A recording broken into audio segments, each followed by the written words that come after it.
Holly's actually a very adaptable dog, and she seems to know exactly what's inside my head.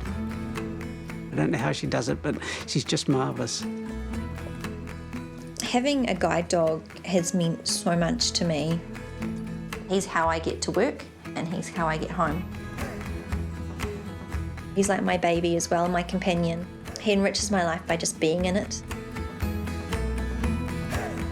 Humans have a close affinity with dogs because we've lived in close proximity for many thousands of years.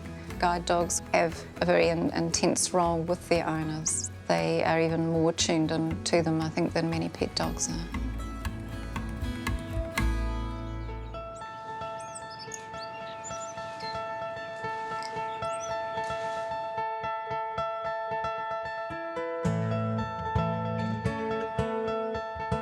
Holly is a very happy and joyous dog who loves it when the doorbell rings. She loves people. It is full of joie de vivre. Hello. Holly's now 7. She has a birthday in December and she'll be 8. Holly. So, I don't know which of us will last the longest, really. We'll have to wait and see. Come on, down the steps. Down the steps. I had some sight up until the age of 7, and I had infantile glaucoma, which meant that I either lost my life or lost my sight. In the 60s, I'd heard about the Seeing Eye dog training unit in Morristown, New Jersey, which is really the birthplace of modern guide dog training. Now, when I went to Britain as a 20-year-old to train as a physiotherapist, before I came back to New Zealand, I said, I must get myself a guide dog. We met in England at the physiotherapy school for the blind. I was born with a sight defect.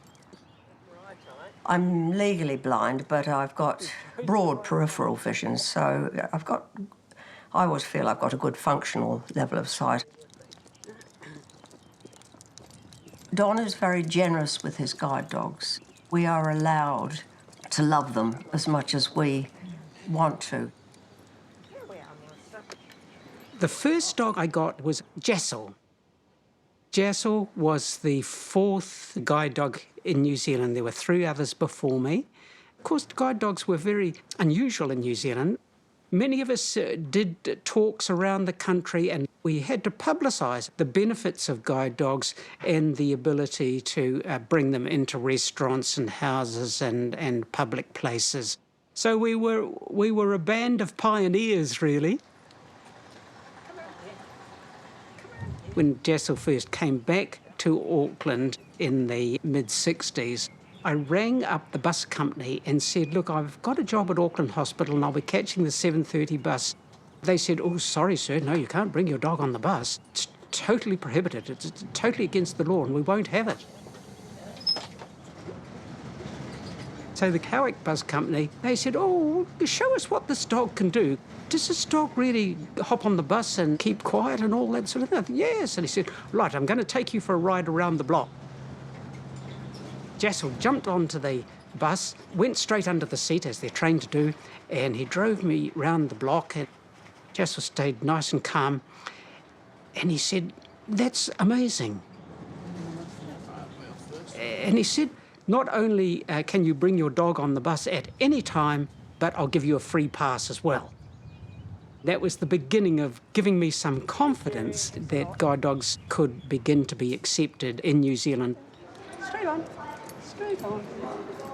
We managed to get the Dog Registration Act changed so that guide dogs could go into public places, and happily that's the way it now stands.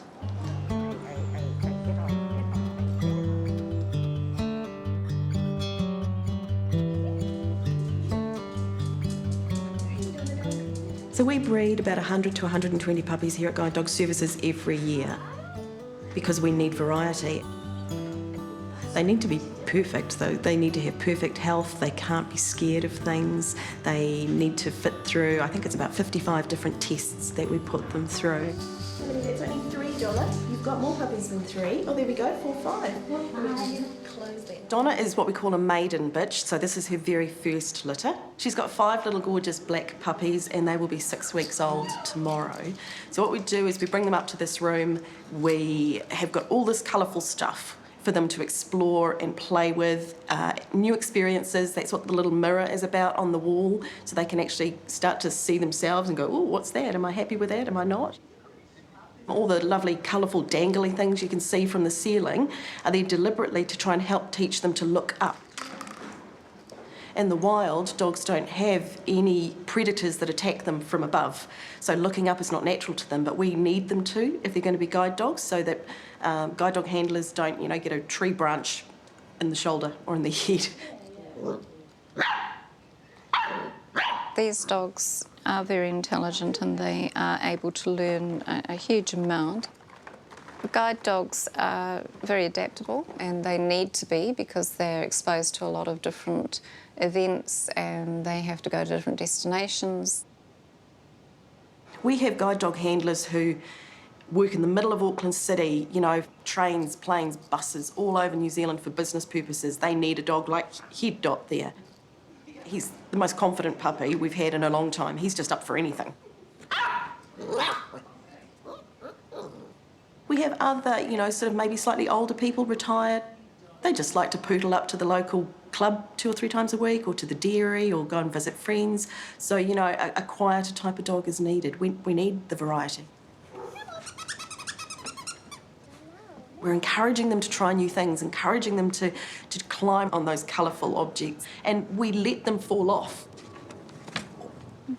If everything, as much as possible, is positive and we let them develop at their own speed, then they'll just get more and more and more confident, and that is one of the key things that we need, confident decision makers.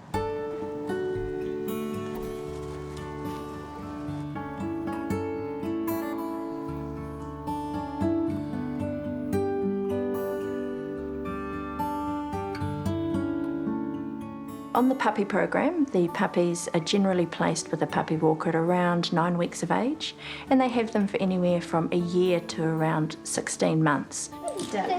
What you got home? The role of the puppy walker is hugely important in that, because we need to get them bonding with that dog and also developing the idiosyncrasies and the individuality that each puppy can have to offer.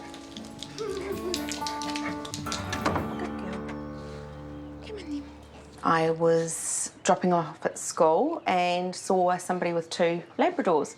Said to them in passing, oh, my son wants a dog, but I'm not too sure. And she said, well, have you thought about puppy walking? I'd never heard of it before, so I went home and Googled it and was very interested. The role of the puppy walker is to socialise her to different areas. So anything that's got different sounds, noises, smells, people. Leave. Training experience is the rubbish truck because the noise can really unsettle them. It can really frighten them. But what we tend to do is just watch them, not make a big deal out of it. So if their body language changes, they might need some encouragement, but we wouldn't say, poor puppy, and sort of feed into that fear or that uncertainty. We just say in a sort of upbeat way, you're okay, you're all right, let's go. I am very connected with her. They're with you more than pets because you do your grocery shopping with them. You go to the pool with them, with your kids, or you go to sports, restaurants. She's been on date night with my husband and I into the city. Leave, leave, leave, leave. Layla, just steady. Relax. Good girl. As a puppy walker, you always want your puppy to do the best. You never want to think that you're the person that's failed them. This way. Oh, this is a bit like having a plunket checkup, isn't it? I love it. We're your plunket nurses. Yeah. So Layla's just come out of kennels. Obviously everything went okay. She struggles a little bit with her adaptability when she's away from me, it seems. Okay. What I'd suggest is in the home, just over the next few weeks, change things that you do around here. Okay. If you normally feed her at 7, change it to 8. Vary maybe where you sleep her. Okay. I would be coming to visit Nikki to supervise her puppy, Layla, to check on the progress that she's making, to set new milestones for her along the way, and also to offer the support and coaching for Nikki as a volunteer puppy walker. Do you want me to tell her to leave at the same time? Yep, and just getting that focus back onto you. Good girl. Layla, Well Layla. done. Good girl. Well done. Good girl. Let her sniff your Leave. hand. Pull Layla. her back. Pull her back and Layla. stop. Layla. That's right. Layla. Good. Come on. That's right. Pull her back and stop. Layla. Layla. Layla. Leave. Leave. Good. Leave. Leave. Wonderful. Come on. Layla. That's right. So you may not feel like you're winning, but you're teaching her that, okay, I do have to keep stopping to it. That's right. Pull back, Good girl. release. Leave. Good girl. Leave. Release. Well done. And heaps of praise. Yay, Good girl. Layla. Leave. Good girl. Come on. There's a lot they need to learn and cope with, so they need to be confident. The latest way of training is all positive reinforcement and there's no punishment used. What we do if we don't want a behaviour to occur is we just, what we call, extinguish it by ignoring it. Something that I have found is I normally have to walk her down this section of the footpath because she loves all that down there. And that's how we train them. And for a client, there's billboards and rubbish bins and things like that. So we want them nice and central as they go. Okay. That's right. So just move it back onto the other side, shorten yourself up a bit. Good. Layla, sit. Sit. Do you want to? Good girl. Settle. That was a really good opportunity to see that dog outside the library because that's something that I'm uncertain of sometimes. So it's really nice to get your input. Definitely her level of dog distraction is high. And that level, if she was a working guide, it wouldn't be acceptable for her to behave like that. But we've got to remember she's just over 12 months. She's trying to she gets all the crumbs under the table. She always does that. Yeah. Good girl, Settle. Good girl, Settle. That's it. When our puppies do wear their red coats, we do deem them to be working. The majority of puppies would spend a couple of walks a day in their red coat. The rest of the time, it is fun time. The playtime is equally important for them. They are puppies, they're not miniature guide dogs, so they need to release energy and have fun at the end of the day.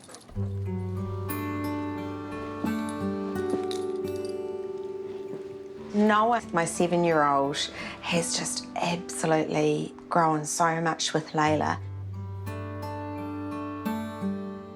He spends a big part of his day just lying on the carpet, cuddling her. And in the mornings before school, they lie on the kitchen floor, paw to paw, nose to nose. There's recent research has come out of Japan and they looked at what we call puppy dog eyes, where people stare into each other's eyes or they stare into a puppy's eyes and they feel a lot of love. There's actually a release of oxytocin. So what they've discovered is with the puppies, equivalent to when a mother and a baby look at each other and there's a bonding process goes on. Dogs certainly experience emotions similar to the emotions that we experience. So they will be sad, they may be unhappy about something. I don't know how I'm going to pass her back sometimes. You have to tell yourself that you are their foster parent. They are not your pet. And this is going to be hard, but you're doing it for the greater good.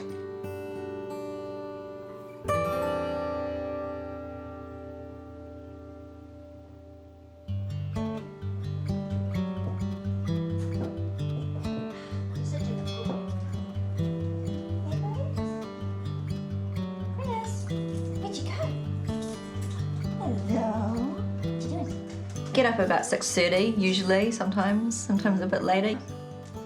Have my shower. Prentice tends to wait outside the door.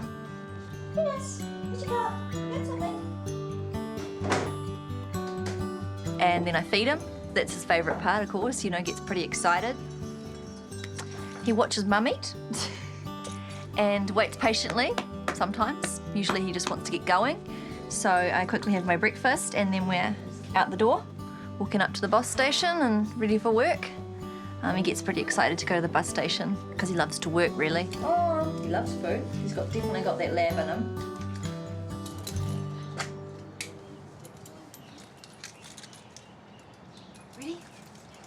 Ready? Let's go. I was born with congenital cataracts in both eyes. I was completely blind. So they did about 13 surgeries before the age of 4. They managed to give me some sight in my right eye and pretty much none in my left. It was pretty much a lazy eye. I can see very large print for a short period. It was very up close. I'm very short-sighted. I guess maybe half a metre in front of my face to see basic things. Good boy.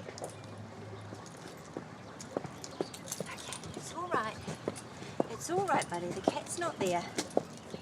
Yeah, I know. The thing with the harnesses is it allows you to feel the body movements of the dog. I can feel when Prentice turns his head left. I can feel when he turns it right. I know when his attention will jerk away to something else. If he's suddenly alert, his body becomes stiff. Just his whole aura for me, it just becomes very tense and unsure. Prentice, watch. Forward then. Straight across. You've got to trust that your dog knows exactly what they're doing, and if they say stop, then you stop. Up to the crossing. Forward. Go, Pete. The guide dogs will be happy to do exactly what their owner tells them, but a guide dog has to think twice about something if it's been told to go forward when there's traffic coming. The dog needs to be able to say, no, it's not safe, I'm not going. They certainly can make snap decisions on their own. It was my guide dog instructor once. We were chatting away and walking along the street and Prentice suddenly really stopped, and this car screeched right out in front of us. He actually saved all three of us, really. Up to the crossing. And forward. It does seem to be a lot of pressure to put them under. And yes, it is pressured. I mean, it's a hard job that they do. But they seem to cope very well with it. And they also have the upside of constant companionship. Find the button, Pete. Find the button. Find the button. Good boy. Yes, a button. 602 Glenfield is due to depart in 25 minutes.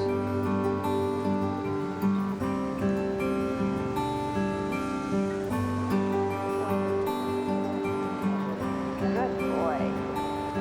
Up step. He ignores everyone. He's very mummy orientated, very focused. Almost from day one, he was watching me. Like he sort of knew that I was going to be the person he protected and looked after.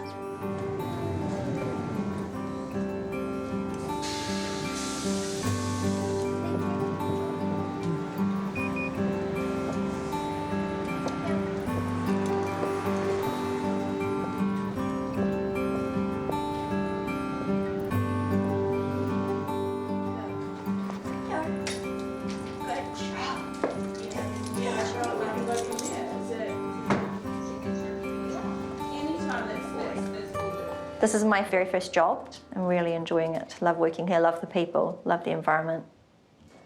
We're in the national offices for New Zealand Blue Light Ventures. We're a youth charity. We work with kids at risk. Prentice is a laugh. It took us a little bit to get used to the protocols around having a guide dog. You're not sure when you can play with the dog and when you can't, and Michelle's helped us through that. It's quite a complex relationship, I guess. When he's got the harness on and the way he behaves and looks after her is really remarkable. and quite a different dog without it off. And we can play with him like a normal dog without the harness. You can throw the ball for him and pat him and the like. They switch in as soon as you put the harness on, they change and switch. And that's really important because they've got that measure of what they should be doing at that time. No!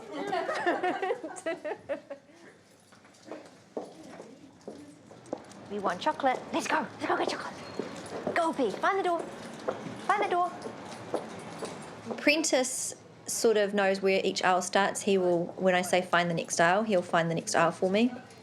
And he will, of course, watch out for any trolleys or other little obstacles. He'll weave me around people. He also knows exactly where certain things are. He often stops right in front of the chocolate. I tell you what is on this side though, P, I reckon. Because you've gone to it, haven't you? It's the chocolate. Let's get some chocolate. Yes, it is. Good job. Ooh, yeah. I have a little machine called Ruby. And it takes moving video, or you can take snapshots of things and then enlarge them on screen and look at them. Find the counter. Find your spot. He knows where the counters are and where the self-service checkouts are. And I say, oh, find the one that's free, Prentice. He'll go to one that's empty. Is there a spot? Find a spot. Find a spot. Find a counter.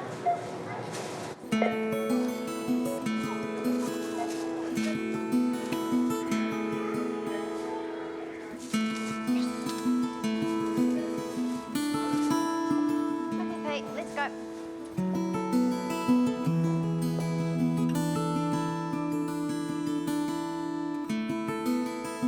Holly's a little bit prone to picking up bits of rubbish on Queen Street from time to time. She's not averse to snatching up a cast-off tissue that had had a hamburger wrapped in it and the like.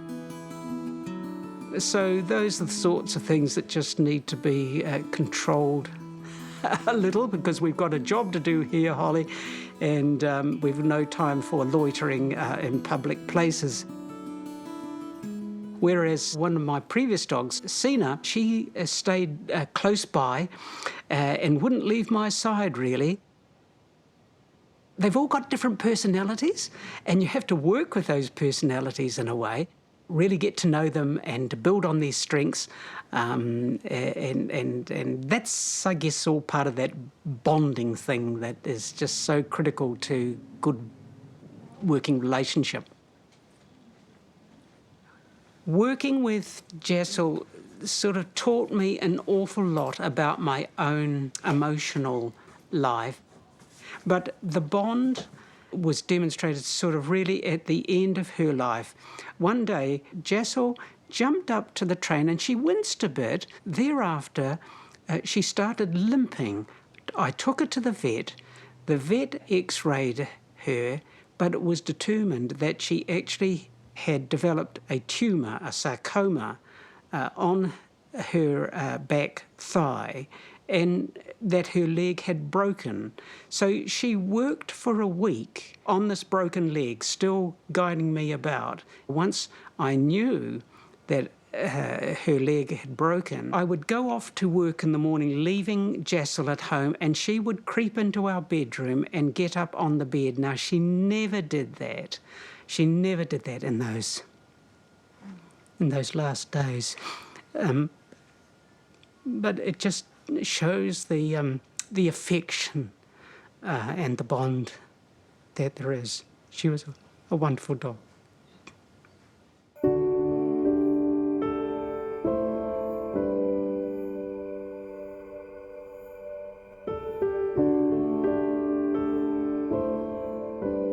Michelle Anne Marie Jackson and her helper Nellie. Got Nellie when I was 17. She was my guide dog until she was 11. She was my baby. It was very hard when I lost Nellie. I got very upset. I knew it was coming because we got the diagnosis of lung cancer. So we knew that it was a matter of months, maybe weeks, and it turned out to be 2 months. And so I had to make the decision, and I took her to the vets and had her put down.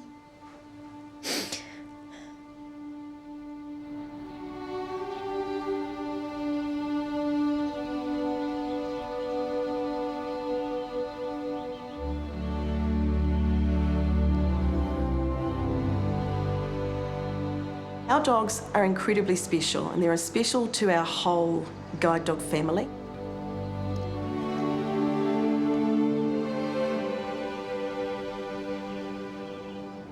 So when one of our dogs passes away, we organise a plaque, and often we will have a little memorial ceremony.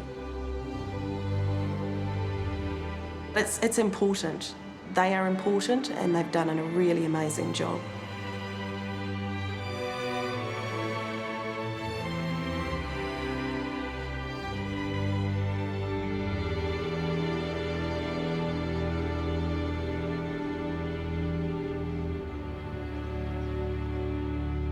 Everybody who's had a dog that's close to them and they have lost that dog, they find that they can't just go out and get another one to replace it. You know, they need that time to grieve, they need the time to remember everything they did with the dog, and then they'll come to a point where they start to long for a dog and long for that companionship again.